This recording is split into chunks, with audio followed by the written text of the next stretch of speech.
Hi everyone, I am Shatarupa Pradhan, legal intern at LEXCLIQ.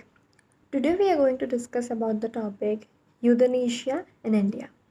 Every person on this earth has a willingness to live his life to full and for a long period of time. But under some situation and cases, people tend to end their life by means of suicide or euthanasia. Euthanasia is termed as mercy killing.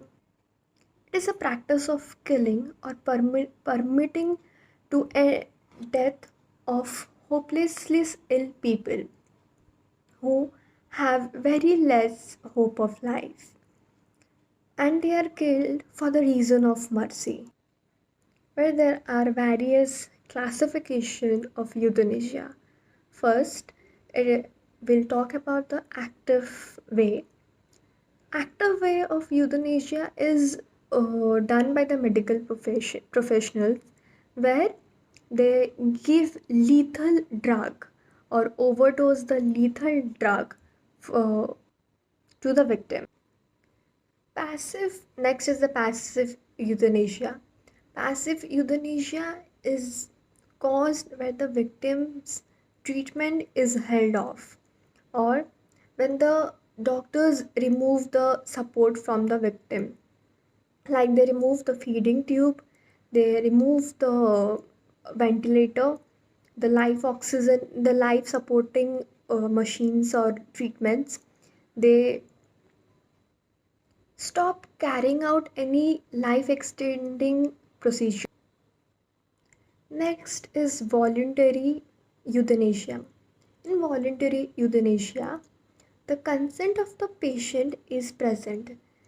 They have a expressed consent of the patient, where the patient is willingly wanting to end their life because they are suffering from some life prolonging illness, or a illness that has no cure and have been suffering a lot, where the patients voluntarily end their life with expressed consent.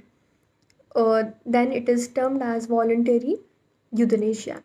Next, we'll talk about involuntary euthanasia, where the consent is given by the family members because the patient is not on the stage of giving any express consent, like if he is in coma, in cardiac pulmonary treatment, or on those machines, then he can't give his express consent.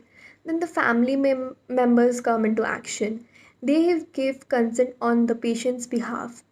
In involuntary euthanasia, the consent is obtained from the family members of the patient who is facing any prolonged illness or a disease or anything that cannot be cured, or has not or ha- and is incompetent to make a decision because he is on cardiac pulmonary machines and is in coma. So here the family members come into play. The courts in India consider passive euthanasia only.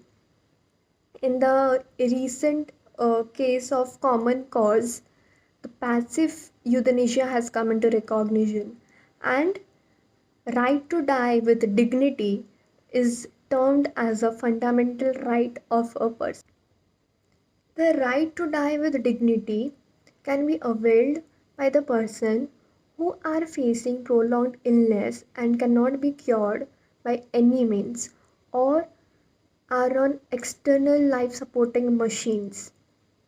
In such cases, the right to die with dignity comes into action. Passive euthanasia is considered legal in India. Earlier, the doctors who have performed euthanasia come under the purview of uh, exception number 5 of section 300 of Indian Penal Code, because they have a requisite intention to kill the person. Well, like everything in the world, every it has two sides of the coin. Whereas legalizing euthanasia can help the people who are suffering from prolonged illness and have and cannot be incurable and are on life supporting machines, whereas the whereas some people can take disadvantages and play mischief in these circumstances, like in involuntary euthanasia, where the family members have to give the consent. There some kind of mischief or misuse of this uh, euthanasia is to be considered. That's all for today. Thank you.